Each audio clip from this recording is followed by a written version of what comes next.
right, welcome back to the Macy's Late Cooking Hour. So, we're all done pitting our avocados. What we have in here now. So, we have our 5 pitted avocados combined with the onions, tomatoes, and cilantro that we put into the bowl, right? So, now we're on our last couple steps.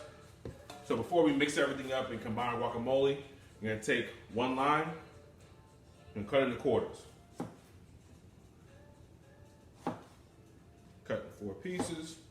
And you're going to squeeze the juice of this lime into your bowl. Then don't pull a muscle trying to get all the juice out of there. That's why you have 4 pieces.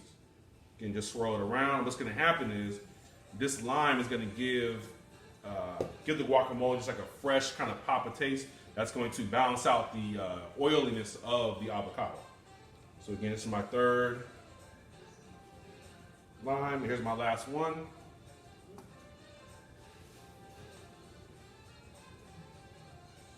Okay, we're good to go. We'll dispose of our limes.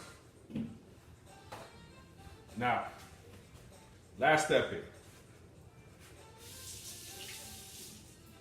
Now it's the easiest step. Corn tortillas. When I say corn tortillas, this is what corn tortillas look like. This brand right here is my favorite brand, La Banderita. I'm getting it from Walmart, Food Lion, any grocery store that sells taco seasoning sells corn tortilla shells, right? So we're gonna go and crack our bag open. What you're gonna do is you're gonna cut each one of these discs, each one of these shells into quarters. So I took out about 8 shells here, and you see like that. All we're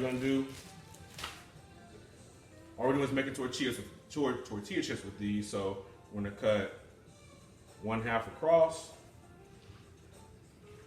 1/2 across again. What you guys end up seeing is you have regular size tortilla chips. So what we're gonna do now is we're gonna go ahead and fry those, and then we're gonna go ahead and fry our tortilla chips, get those prepared, and then we'll also mix our guacamole, and then we'll be good to go. And you guys will be eating some delicious homemade chips and guacamole, courtesy of Chef Chris and the Macy's Late Cooking Hour. We'll see you guys in a little bit.